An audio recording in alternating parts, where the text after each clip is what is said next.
Good morning, 6:30. Good morning, teachers. Welcome back to another episode of Miss Guerreri reading along with Dear Mr. Henshaw.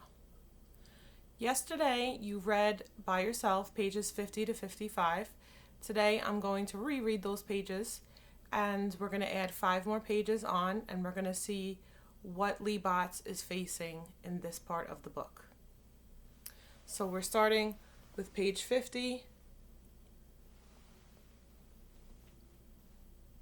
Wednesday, January 10th. Dear Mr. Pretend Henshaw, it's funny how somebody says something and you can't forget it.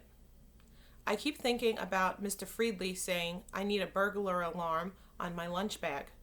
How could anyone put a burglar alarm on a paper bag? Today, I used so much Scotch tape on my lunch bag. I had a hard time getting my lunch out. Everybody laughed. Dad should phone today or tomorrow. Maybe if he came home, he would know how I could make a burglar alarm for my lunch bag. He used to be good about helping me build things, except there wasn't much room in the mobile home we lived in.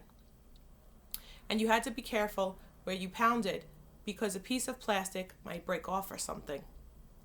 I read over the letter you wrote that time answering my questions and thought about your tips on how to write a book. One of the tips was listen. I guess you meant to listen and write down the way people talk, sort of like a play. This is what Mom and I said at supper. Frozen chicken pies. Me. Mom, how come you don't get married again? Mom. Oh, I don't know. I guess men aren't that easy to find when you are out of school. Me. But you go out sometimes. You went to dinner with Charlie a couple of times. What happened to him? Mom. A couple of times was enough. That's the end of Charlie. Me. How come? Mom. Thinks a while. Charlie is divorced and he has 3 children to support. What he really wants is someone to help support Charlie. Me. Oh. 3 sudden brothers or sisters was something to really think about. But I see men all around. There are lots of men. Mom.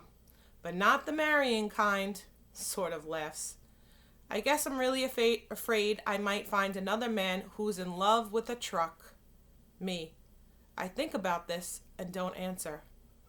Dad, in love with a truck? What does she mean? Mom, why are you asking all these questions all of a sudden? Me. I was thinking if I had a father at home, maybe he could show me how to make a burglar alarm for my lunchbox. Mom, laughing.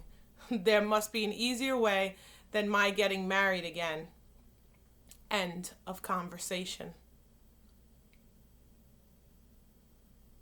Page 55. January 12th. Dear Mr. Henshaw, this is a real letter I am going to actually mail. Maybe I had better explain that I have written you many letters that are really my diary, which I keep because you said so, and because Mom still won't have the TV repaired. She wants my brain to stay in good shape. She says I will need my brain all my life. Guess what?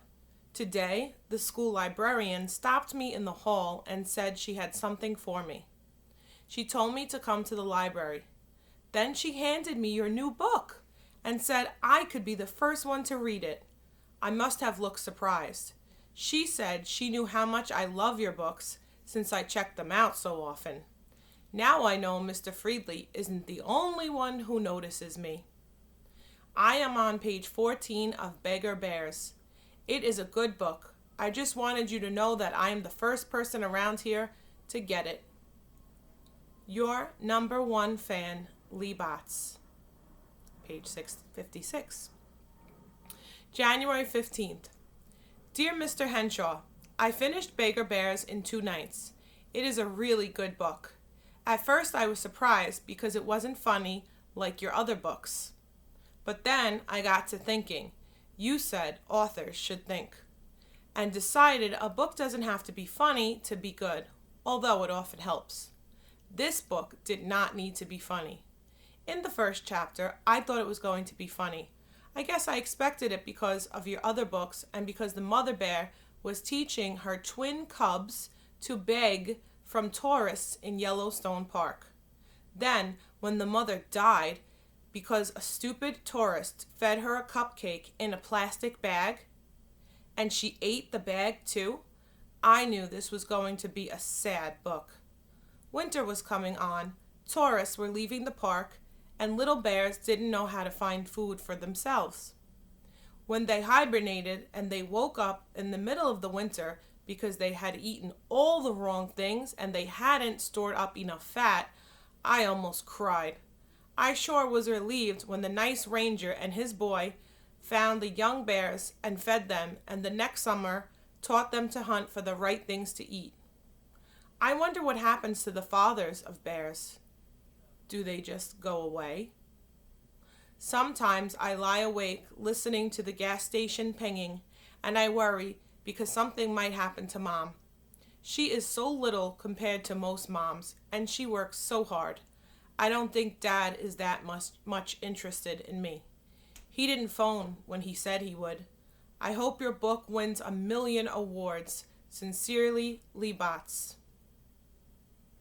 Page 58, January 19th. Dear Mr. Henshaw, thank you for sending me the postcard with the picture of the lake and the mountains and all that snow. Yes, I will continue to write in my diary, even if I do have to pretend I'm writing to you. You know something? I think I feel better when I write in my diary. My teacher says my writing skills are improving. Maybe I really will be a famous author someday. She said our school, along with some other schools, is going to print, that means mimeograph, a book of work of young authors, and I should write a story for it. The writers of the best work will win a prize. Lunch with the famous author and with winners from other schools. I hope the famous author is you. I don't often get mail, but today I received 2 postcards, one from you and one from Dad in Kansas.